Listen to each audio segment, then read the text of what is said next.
when reading the Bible, it's vital to have an appreciation of the importance and the meaning and the interpretation of story and myth. And so as I continue today with a recap of putting God on trial, I want to look at the stories we tell ourselves and the story we need to tell ourselves. So I've taken a reading from pages 225 and 226 of the book, Setting God Free. Every culture has developed their own version of these founding fables, and the objectives are twofold. First, to make sense of the past and the present, and second, to unite them as a tribe and inspire them for the future. All founding myths, which are the basis of a culture's identity, glorify war, conquest, military heroes and heroines, and the slaughter of the enemy who is dehumanized even by the nomenclature employed: infidels, barbarians, pagans, Gentiles. In story form, this can be exciting, entertaining, and inspiring. In reality, it simply means human suffering on a gigantic, gory, terrifying scale.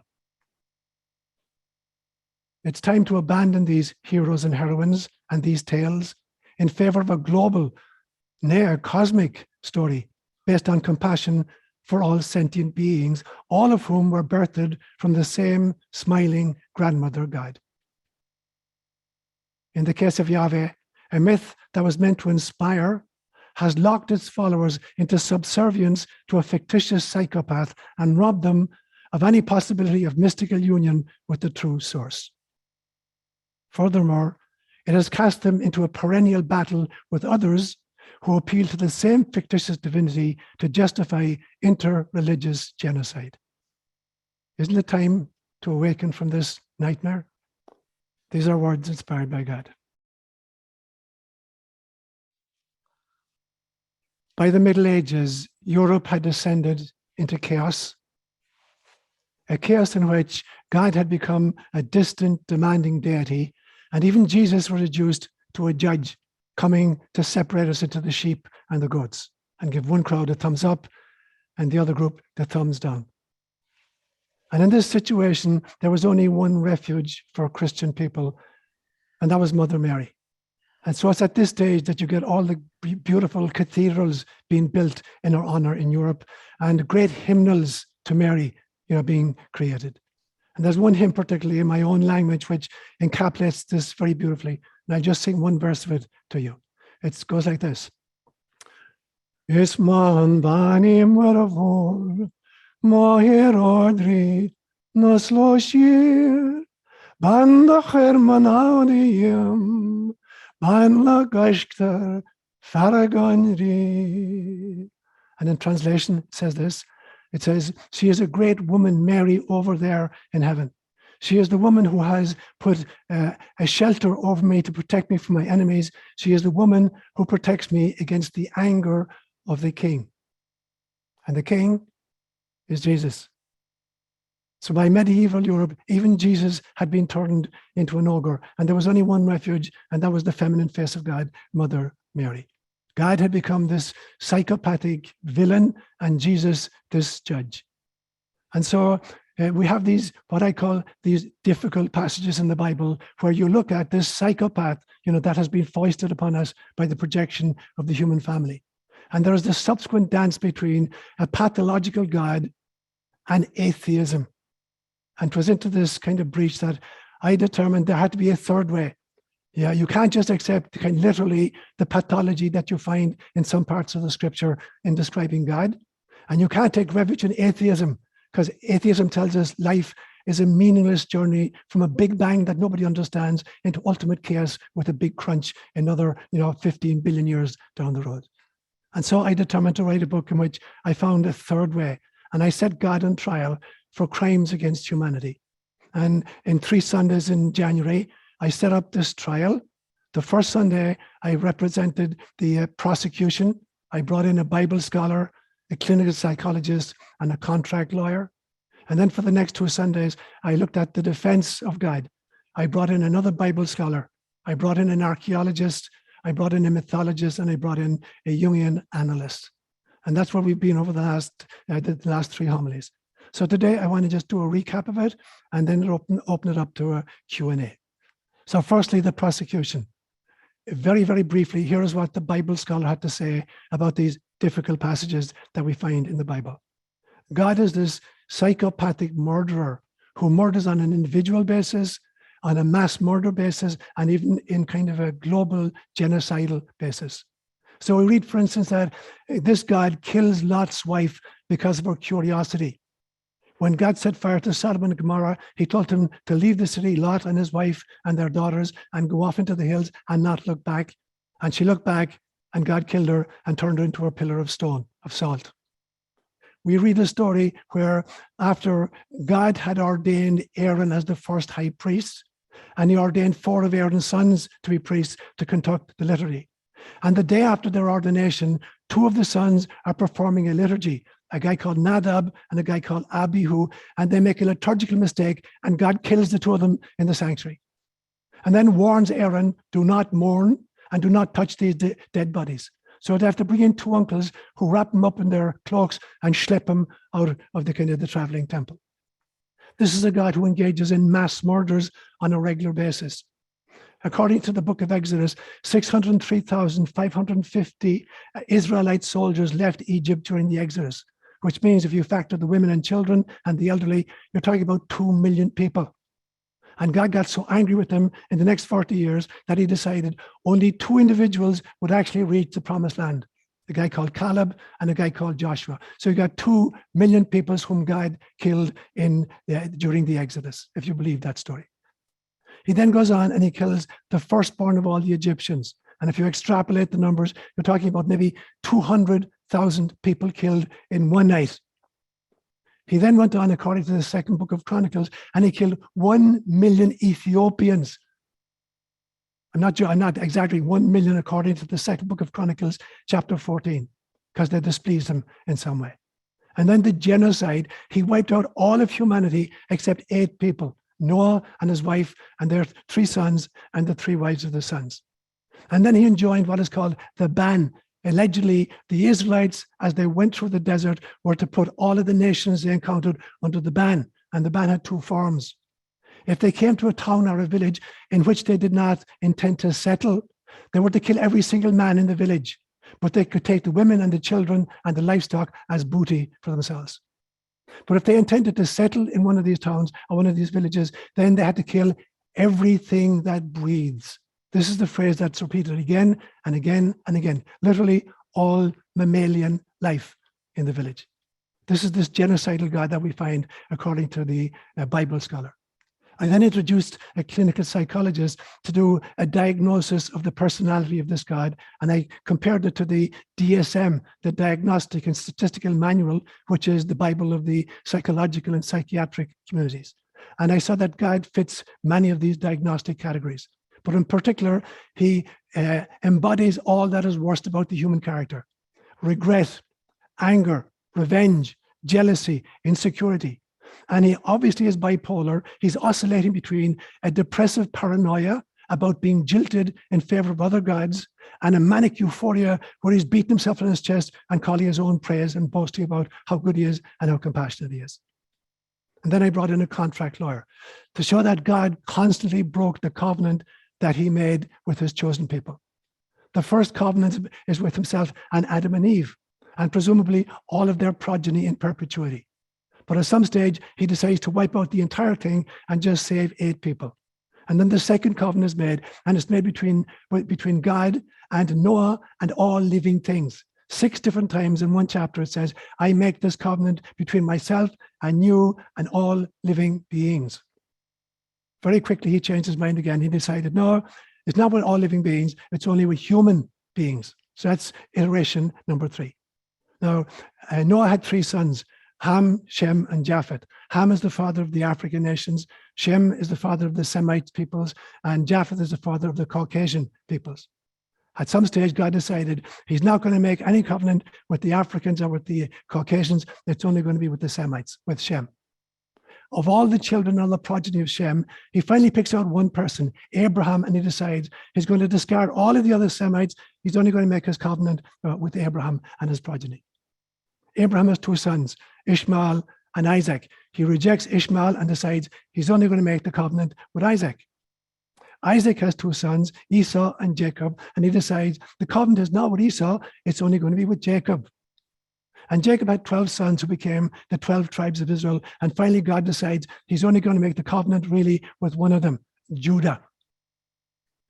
The Christians come along and claim that God has abandoned that contract with the Jews, and now it's us Christians who are the holders of the covenant. About 600 years after Christianity, the Muslims come along and say, no, God made the covenant with us. And today there are 4,300 religions on planet Earth, most of whom are claiming God made a unique covenant with us and he's rejected everybody else. So that was the case for the prosecution. And it was obviously a very damning case. Anybody listening to that would immediately decide that God was guilty. I spent the next 2 Sundays looking at the defense of this God. And I brought in, at this stage, 4 different experts. I brought in a second Bible scholar. I brought in an archaeologist. I brought in a mythologist. And I brought in a Jungian analyst to speak on behalf of this God.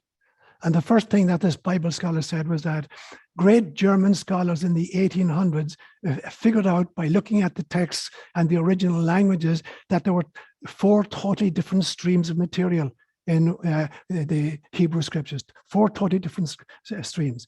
And they're different as to their content and to their linguistic style and their and semiotics, completely different. So they call them J, E, D, and P. J stands for God being called Yahweh. E is when God is called Elohim. D is Deuteronomy, second law, and P is the priestly documents that were written during the Babylonian captivity around 550 BCE. And what they point out, and what he points out is the Bible is a library. Actually, the Greek word for the Bible is ta biblia, which means the books, not the book, but the books. So there are books of history, poetry, eschatology, theology, proverbs, riddles, letters. So it's a total library of different kinds of material. And it was written over by hundreds of authors over a period of about 600 years, typically between 950 BCE and about 400 BC when it was finally redacted. And it consists basically of ongoing conversations between faith communities and the stories they either inherited, invented, or updated. So that's what the second Bible scholar had to tell us about, how to read the Bible in story form. I brought in an archaeologist who talked about, did Moses really exist and did the Exodus really happen? And we find out that during this putative period, allegedly the Israelites left Egypt in 1250 BCE and arrived in the Promised Land in 1210 BCE and then conquered Jerusalem in 1010 BCE. So what happened during this stage in reality, in historical fact? During this period of time, Egypt owned the Sinai Peninsula as far north as Turkey and as far east as Mesopotamia. And the greatest emperor, probably the greatest pharaoh of all time, lived during this period, a guy called Ramesses the Great. He left huge volumes of material and monuments in his stead. The Egyptians were fastidious record keepers. There's not a single record of 2 million escaped slaves in the Sinai Desert for 40 years. If they wandered for 40 years in the desert, where are the bodies? Where are the corpses? In 1967, when Israel was unprovokedly attacked by 4 Arab nations and managed in a period of 6 days to overcome them all, and they recaptured the entire Sinai Peninsula, and they kept it for about 15 years until in a peace agreement, they gave it back to Egypt.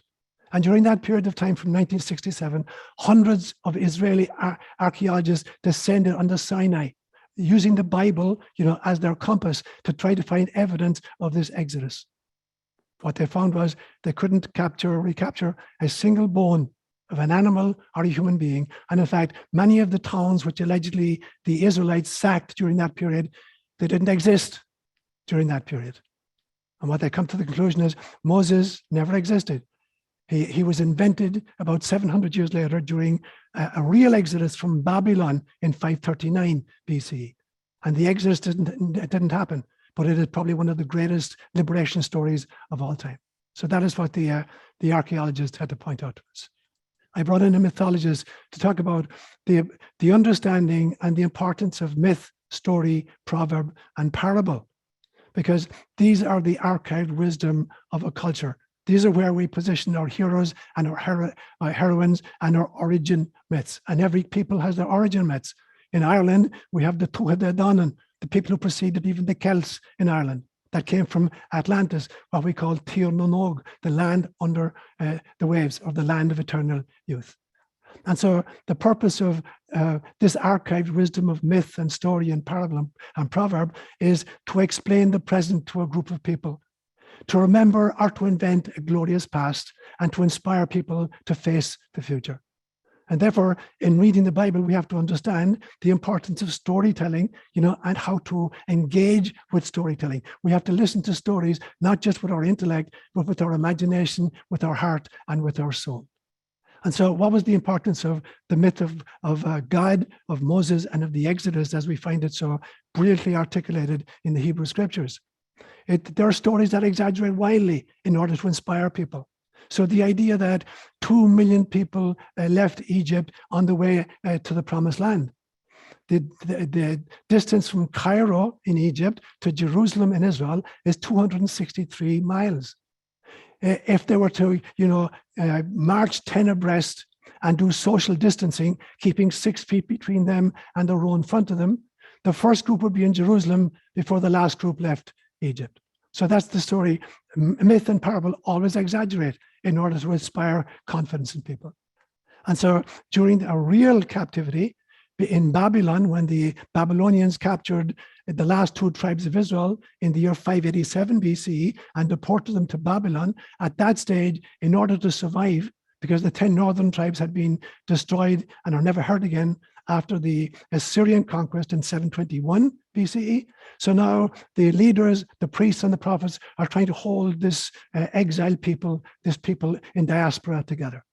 And so they invent at this stage a whole new stream of literature called the P documents, having to do with ritual and liturgy.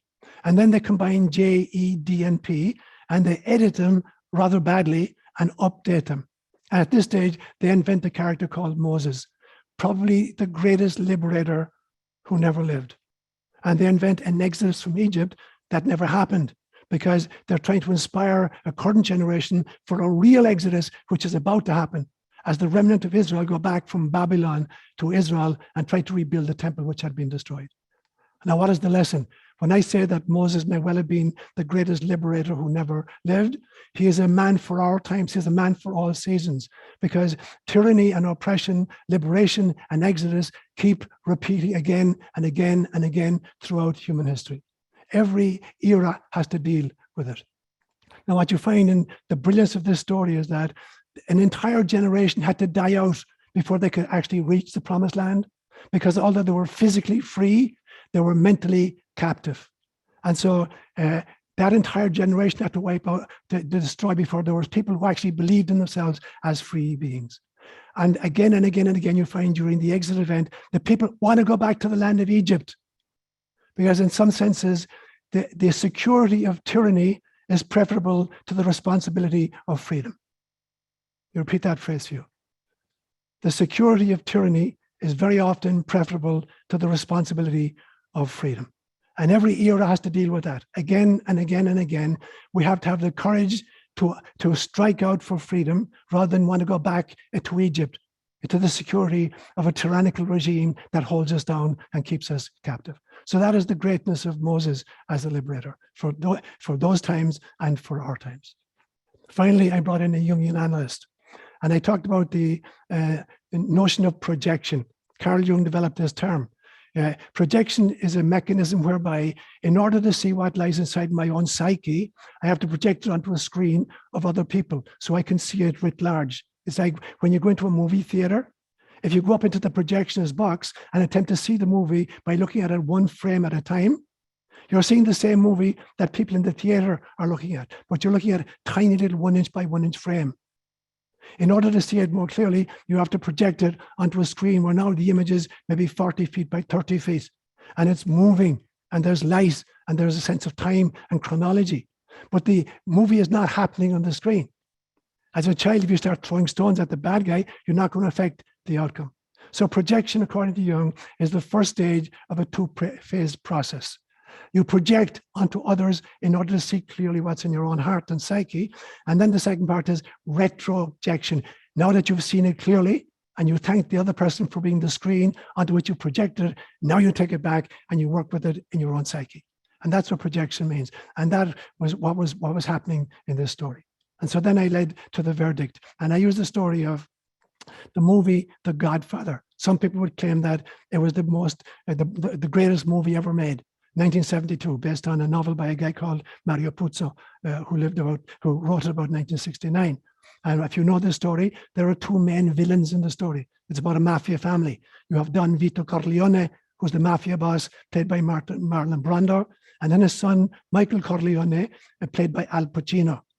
Now, imagine somebody is watching this movie, and instead of realizing it's a movie, he thinks it's a documentary. And so he sets out to bring Brando and Pacino to justice. This is what the judge in this trial concluded, that the people on trial were fictitious characters.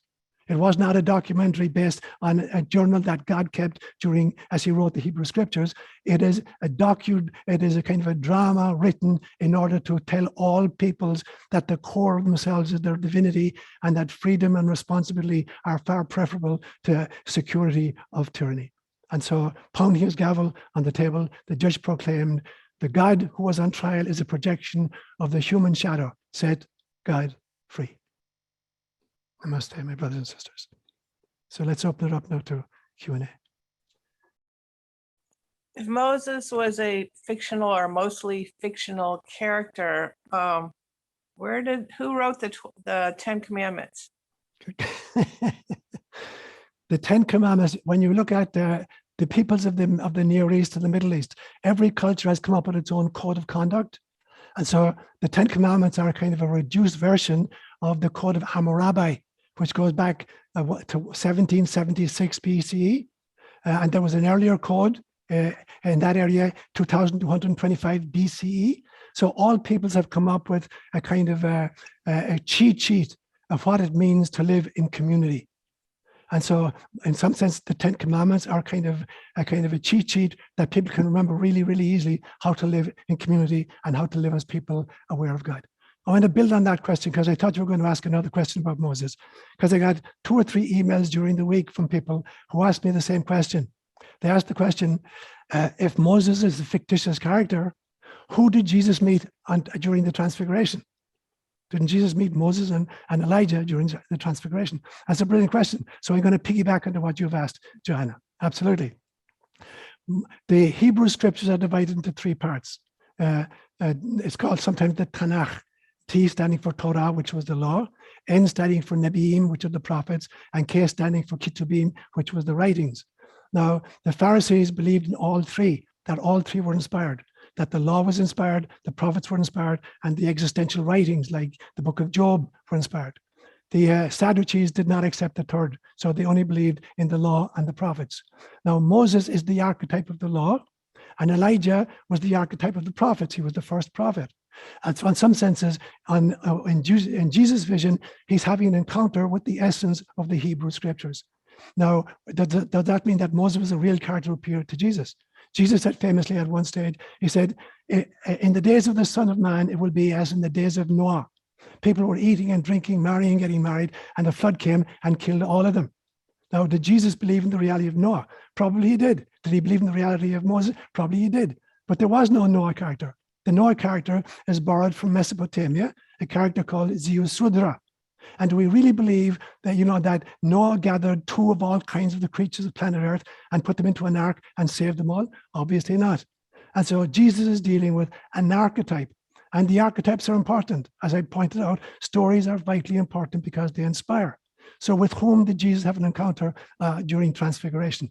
He had an encounter with the archetypes of his own wisdom tradition, the law and the prophets.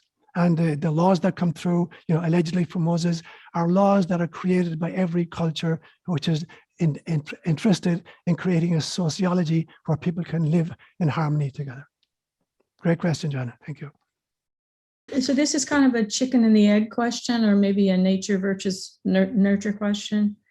When you were listing all the times that this got on trial, has chosen one group and abandoned all the others. I wondered if that is the source of separation in the world, if this character is the great separator. Yes. So is separation a learned response, or is it integral? Somehow it hooks into human DNA in a way that makes it possible. It's the nature of human beings. This did not just come from the Hebrew scriptures. When you look at the mythology of any people, there's always an us versus them kind of a story, because they're even in nomadic times when the carrying capacity of a nomadic tribe is somewhere between 15 and 40 members. And they're foraging and they're wandering. They're going to encounter other groups, interested in the same kinds of resources. You find the same thing in the animal kingdom. Lions and hyenas, and wild dogs are all competing for the same kind of carnivorous resources. And so it's not built in to incarnation, the notion of separation from other people, and then banding into groups that can kind of somehow give me a leg up on the opposition by creating a clan or a tribe or a city or a nation or a culture. So again and again and again, we try to separate ourselves into groups.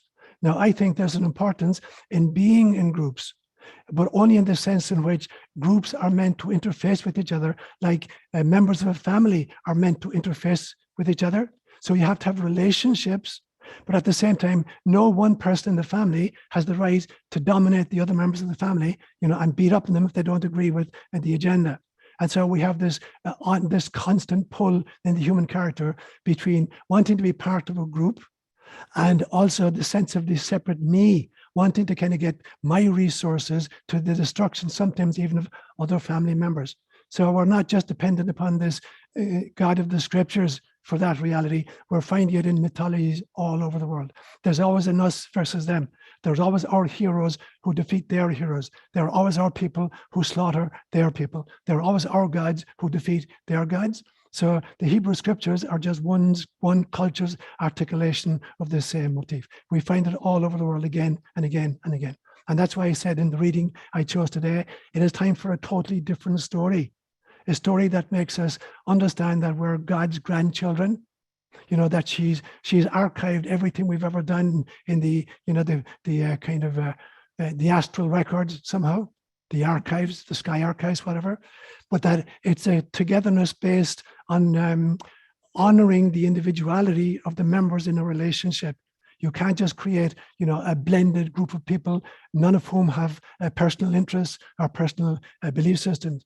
There has to be a sense of community in which everybody is honored and we contribute our gifts, but nobody dominates the outcome.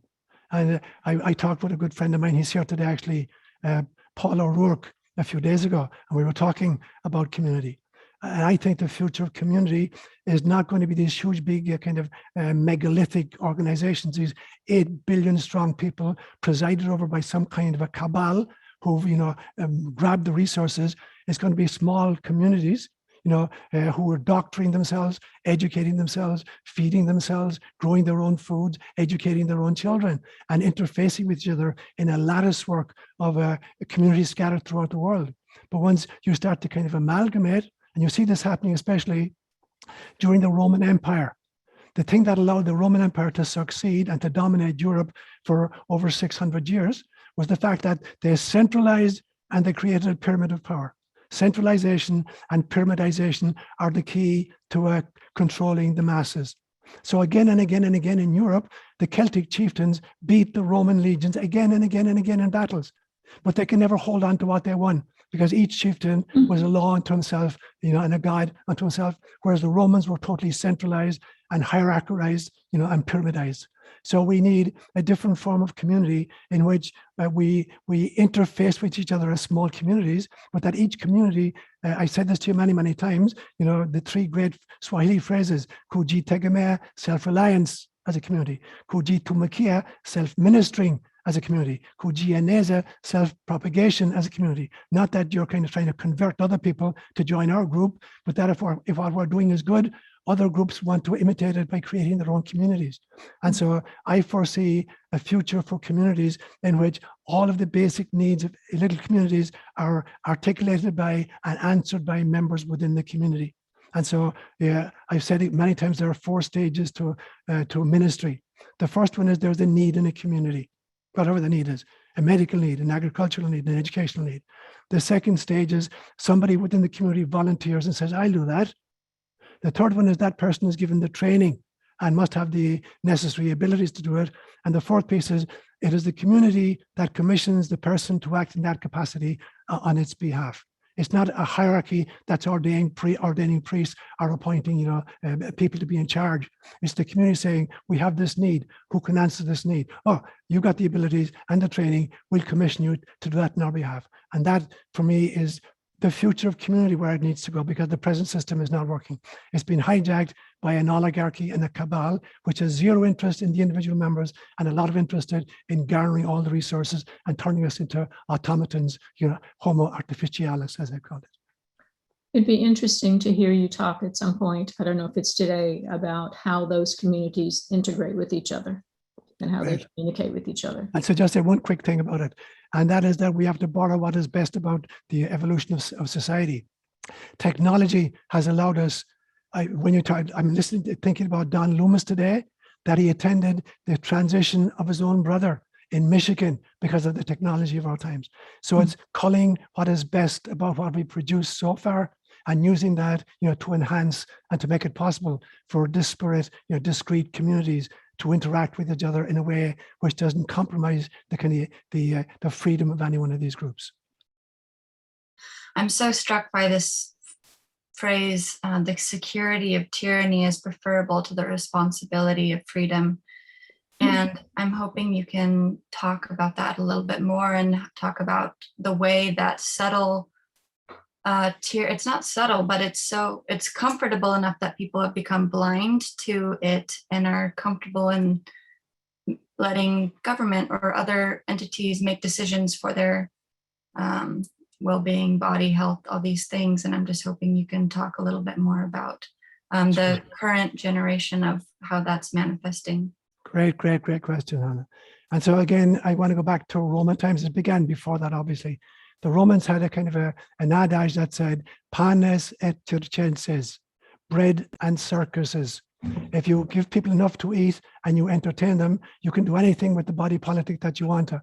You can organize society or dominate society or control society any way you want, as long as you give people basic food and basic entertainment. They call it bread and circuses. So again and again and again, regimes and cabals have understood that you give people enough to eat, you can push them so far, but don't starve them to death or they'll revolt, and make sure that they don't have time on their hands. So give them games to watch. And I have nothing against sports. I was an avid sportsman myself as a kid, but this is the technique again and again and again, that people, as long as you meet their basic needs, they're prepared to kind of let you do what you want with government, with education, with medicine, with farming, and we're seeing the results of this happening worldwide right now.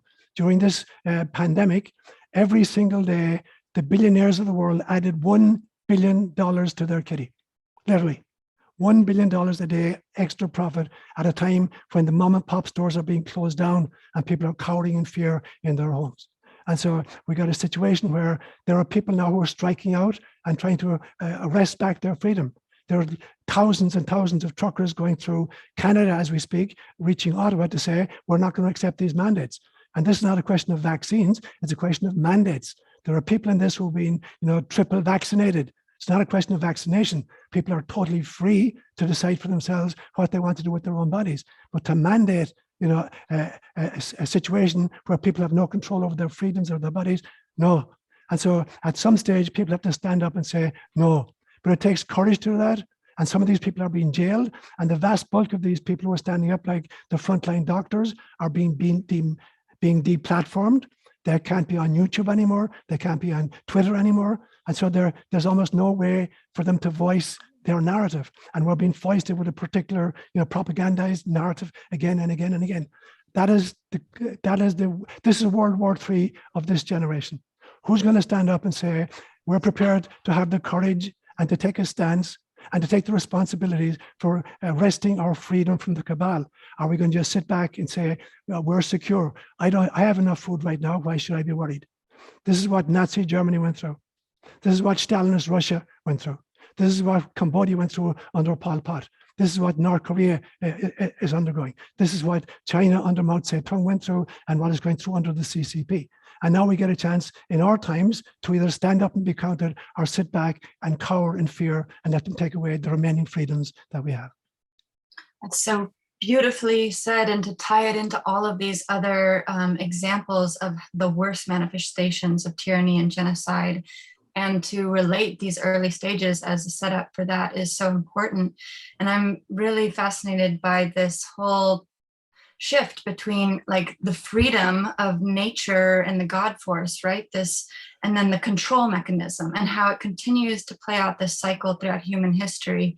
And for you to bring up the Romans first is so perfect, because that really was like one of the earliest, most brutal enforcements of this. And it's the same consciousness, it's a same state of trying to suppress and control consciousness manifesting throughout the ages in different cultures around the world.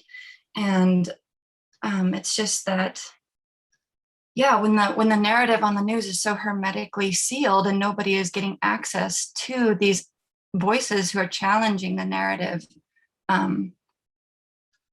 it's a very difficult situation to have conversations with with people who aren't actively seeking their own information from alternative sources. Right. Yeah. Yeah, I agree completely with you, Hannah. When Moses saw the burning bush, and he spoke with God, or God spoke with him and said, "I will be who I will be." Right. Where did that come from if there really wasn't a Moses? And then the second question is, who invented Moses? Who was it? One writer? Was it numerous writers? How did the character Moses come to be? Great questions, Patricia. And so if not Moses, who asked God, what is your name? To which God replied in Hebrew, Ehiyah, Ashir Ehiyah, which is often mistranslated as I am who I am. There is no present tense of the verb to be in Hebrew. You have to get around it by a device called predication without a verb. We got the same issue in Kalenjin languages. And so what God actually said, I will be who I will be. And that was the extraordinary, brilliant insight of Judaism. God will be whatever the situation demands. And depending on the circumstances in which a person finds themselves, they're going to need a different kind of version of God, a different relationship with God. And so God is not going to be nailed down and defined in any way. So it's the search for meaning for all human beings. You know, when Homo sapiens emerged about 70,000 years ago, it was the first beings that had language skills, that they could manipulate symbols intracranially. And we began to ask the important questions, the existential issues. Where do we come from? You know, what happens when we die? Why? What is the point of suffering? And they came up with lots of different explanations, and they created a whole panoply of gods, 3 kinds of gods, basically. They came up with what I call, tribal divinities. So there were people who believed that they had a special God who followed them around no matter where they went. So even if they traveled, if they were a nomadic group, God traveled with them. The second kind of divinities were geographical gods who were located in particular parts of real estate of the planet. And when you moved into their territory, you had to honor those. And the Romans, again, were very, very definite. When they moved into a new terrain, they would always honor the local gods so as not to kind of upset them. And the third kind of gods were what I call portfolio gods. If you were interested in agriculture, that's the God you need to follow. You're interested in art, that's the God you need to follow. You're interested in, warfare, that's the God you need to follow. So we created all these kinds of divinities to answer different human needs. The Zoroastrians of Persia, about the 6th century with the great prophet Zarathustra, was the first group to shrink them all down to 2 divinities, a God of light and a God of dark. The God of light they called Ahura Mazda, and the God of darkness they called Ahriman. The Jews were in Babylon when the great Zoroastrian religion was at its height. And it was the Persians who actually overcame the Babylonian Empire and set the remnant of the Jews free. So the Jews in Babylon learned a whole lot from Zoroastrianism about who God was. And at this stage, they're being set free to go back to the land of Israel. The land of Israel has been occupied by Babylonians for 60 years. The temple has been destroyed. They have to go back, recapture the land, and rebuild the temple. So they're going to need a hero, a great hero to guide them in this exodus from Babylon back to the land of Israel. And so the priests get together, those who created the P document, and the prophets at the time, guys like Ezekiel and Ezra, and they create the mythology, stories, origin myths and stories that will inspire the people to go across again, to go on another exodus, a real exodus, and that they're going to be led by the spirit of this archetypal figure called Moses. So that's where he comes into being. In actual fact, when you read the outside of the Hebrew scriptures, the very first mention of Moses is in the year 300 BCE, when the Greeks overran Israel under Alexander the Great in 333 BCE. That's the first time ever they came across Jewish literature, and they came across this character called Moses. So outside of the Hebrew scriptures, there's no mention of Moses until about 900 years after his alleged existence. Great questions, Patricia. I've been working with Rudolf Steiner, and that Moses is a being that is very important in all of that cosmology. So I continue to work with Moses as being a real being. And I think it benefits me. I think you would encourage me to continue to working with and developing my cosmology in that way. Right. Absolutely. Whatever archetype that most inspires you and leads you to freedom and to truth, go for it. Whether they're mythical characters, whether they're kind of historical figures or literary figures, it doesn't matter. I would say that maybe after Jesus Christ, the greatest liberator of all time is Moses, even though he did not physically exist. When you look at the story of Moses, so many of the elements are drawn from much more ancient mythologies. Like, for instance, the idea that when he was born, his mother put him in a basket, sealed it with tar, and sailed it off down the Nile. That's taken exactly from the story of Sargon the Great, who was the emperor of Acadia about 1,000 years before the story of Moses, allegedly. He was the emperor of Acadia in the year about 2225 BC, which is 1,000 years before the alleged existence of Moses. So you're going to take pieces from existing mythology and patch them together. The very same thing is true of the flood story, is taken from mythology, from the Mesopotamian mythology. The story of the creation in 7 days is taken from 7 tablets that were only discovered in the 1800s in a kind of an archaeological dig from the great temple of Ashurbanipal, where they discovered that, according to the Mesopotamian myth, there were 7 different tablets on which the creation story and the flood story were written. And that gave rise to the notion that God created the world in 6 days and then rested in the 7. So again, when you look at the Hebrew scriptures, it's full of stories that have been borrowed from much more ancient Middle Eastern traditions. And the same is true anytime you come in contact with a new culture, there's going to be a cross-fertilization of stories and mythology that then move you forward and inspire you for the future. So whatever you need to do with these characters, if they're sources of liberation and inspiration for you, go for it. Well, as a Wiccan, I have a lot of issues with the Bible. I don't like the way it starts. Blame Eve for everything, why don't you? And I don't like the way it ends, how the world is going to be destroyed. But I'd like to know from you, Seán, in the Council of Nicaea, where they totally revamped the Bible, taking in things, leaving out things, changing things, the one I was the most offended about was the issue of reincarnation. Right. What do you think that they've taken out or should have been kept in that could have changed our consciousness regarding our own spirituality, divinity, and Christ consciousness? Brilliant questions, Ingrid. And so you're absolutely right. Religion, which always starts out with a mystical impulse, almost inevitably goes through the following kinds of stages. You start with a great prophetic figure, a charismatic individual, like a Buddha or a Jesus. The next one is very, very often the prophet is killed. Now there's a group of people, followers, who found this teacher to be really, really inspiring. So they create a community. At some stage, the community becomes an organization. At some stage, there's some kind of an oligarchy, typically self-appointed, that takes control of the community. And then they insist on orthodoxy, and they begin to punish heterodoxy, and then they call it blasphemy, and then heresy. And then you got, inquisitions, and you got crusades. So that happens again and again and again in all organizations, not just in religion. But just take the scriptures, for instance. Again and again and again throughout Christian history, groups of self-appointed experts, oligarchs, have decided which books get in and which books don't get in. Now, Nicaea in 325 AD was an effort to try to lick all Christians into shape. And it was the emperor at the time, Constantine, who did that, because he wanted, Rome was under attack constantly from the barbarian Celts in the north, and he wanted some strong group who could resist him. And Christianity had resisted 300 years of persecution. So he decided, these are the guys I want on my western flank, because he was moving his empire from Rome to Constantinople. It used to be called Istanbul. He renamed it in his own honor and called it Constantinople. And in 325, he called the first council of the church and he said, I'm not going to let you leave until you come up with a creedal formulation that everybody can get behind.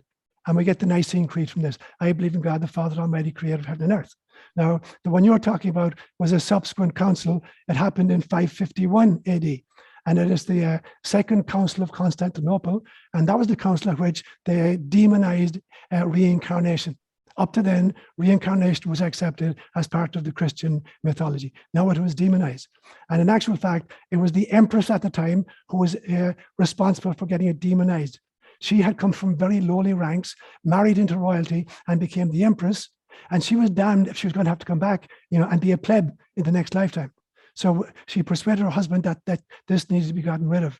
And at the Second Council of Constantinople, they anathematized the notion of reincarnation. And thereafter, it lingers on in Catholic tradition with the notion of purgatory, that there's a place after life in which we continue to be purified. It's a kind of a vague version of reincarnation where we keep coming back again and again and again until finally our soul has learned how to love in all circumstances. So wherever you get controlled by an oligarchy of an organization, you're going to get editing of the story and the narrative and the loss of freedoms. Thanks, Ingrid. Quick question. You talk about this transition that we're in from Homo sapiens to Homo spiritualis, and Right. this fork in the road and option, right? And if we collectively don't take that path in the road to Homo spiritualis, although individuals may choose that, there'll be consequences or repercussions for that choice. Haven't we come around to that? I mean, hasn't humanity come around to this many, many times in the trajectory of existence on Gaia before, and not taken that option and then recycled and start again and start again and start again? So what's the big deal? We got eternity. What what's the rush? There's nothing else to really do. We don't take it, people will just start again, and those who chose it individually will go to the new fifth dimensional vibration, Earth or another planet or someplace else. And what's the big deal? The big deal is that in the meantime, we're taking aboard unnecessary suffering. It's like I repeat, standard 2 5 times, and I don't study my math or my geography or my history, and I fail every time. And this teacher says you got to repeat grade 2, and I come back and I repeat grade 2, and I do the same thing again. I don't study, don't do my homework, don't attend classes, and I fail again. Now I'm creating a lot of sodas, a lot of suffering for myself, for my parents, and for my teachers. So the sooner we get the message, the more we can graduate and get to a grade 3, maybe even high school at some stage. Now, I gave a homily some months ago in which I believe that I agree with you.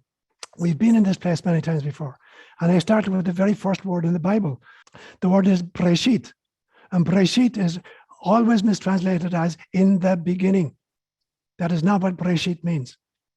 If they wanted to say in the beginning, they would have said Bareshit. What they said was Breshit. Breshit means in a beginning. So there have been many beginnings, many iterations. And you find the very same thing in many different great mythology. Hinduism talks about the Mahayugas, the great eras of time. There's the mythology of Atlantis, which came after Lemuria, both of which collapsed under the weight of their own technology and their kind of separation from source. And I've many times spoken about a vision I had maybe 20 years ago at this stage, where I saw souls stand in front of God and volunteer for incarnation. And one great soul, who I call Gaia, volunteered and said to God, send me to that third rock from the sun in that particular solar system, and I will begin to breed life until I finally managed to breed a life form capable of recognizing its own divinity, and ipso facto, the divinity of all other life forms with which it shares the planet. And so she said about it, Now, she inhabited this rock 4.6 billion years ago. It was just a rock, a physiosphere. And then she created an atmosphere. And then she created a biosphere. And now she's creating a noosphere. And there's a place after that, I call it the atmosphere, the soul sphere. And then there's the pneuma sphere, the spirit sphere. And then finally, the cosmosphere, God, source itself. So we're somewhere in between the biosphere and the noosphere at this stage. Now, I think we've been here many times before and we've blown it. The question is, you know, having blown it so many times, are we going to get it right this time? And so I've suggested, you know, very recently that rather than a bifurcation, we're looking at a trifurcation at this stage. You're looking at one group that I call Homo sociopathicus, a cabal of people who are grabbing the world's resources, enriching themselves, you know, to the deprivation of just the little shopkeepers or the ordinary people. The second group is Homo artificialis, that they're literally trying to create cyborgs, artificial human beings in a kind of a transhumanist agenda, beings who will be both programmable and hackable, so will do their bidding. And thirdly, Homo spiritualis, a group who are dedicated to the freedom of being truly children of God. And that our job is to confront Homo sociopathicus, to refuse to become Homo artificialis, and to commit to becoming Homo spiritualis. We got a chance again. Maybe we were there in previous times when we blew it, maybe we weren't. It depends whether you believe in reincarnation or not. But certainly the cycles of history are much, much greater than our literature would have us believe. Thousands of times perhaps we've cycled through this process. We're here again. And there's a cast of characters on planet Earth right now, 8 billion of us. And the opportunity is, will we finally get it this time?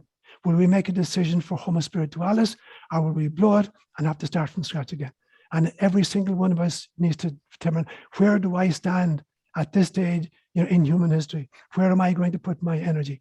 Am I going to retreat into the security of tyranny, or take up the responsibility of the freedom? So you're not placing any bets yet, whether they make it or not, right? You're still hopeful. I'm not personally. I'm actually very confident we'll make it this time. Okay. But I don't want to put my my savings on that. I ain't going to Las Vegas right now and put it on the table. I have a bit of a challenging question for you. I'm sure you're well able to handle it, but I just want to throw your call back at you and ask, is the security of the guru or the priest preferable to the responsibility of freedom? Okay. I don't think there's any security of the guru. I do not believe in the guru in the sense that any guru is the ultimate authority. A guru is a particular person with a particular kind of penchant and a particular kind of an ability. You and I spoke a few days ago about what you're trying to do with community, Paul, in Ireland, and it's really beautiful. And what I said to you in that conversation was that communities will have various needs, and there will be people in the community with various gifts. There'll be somebody in the community who really knows farming, and he's the guy who will teach us how to farm. There'll be people in the community who are really good around children, you know, drawing forth the wisdom of the children, and we'll appoint those to be our teachers in our schools.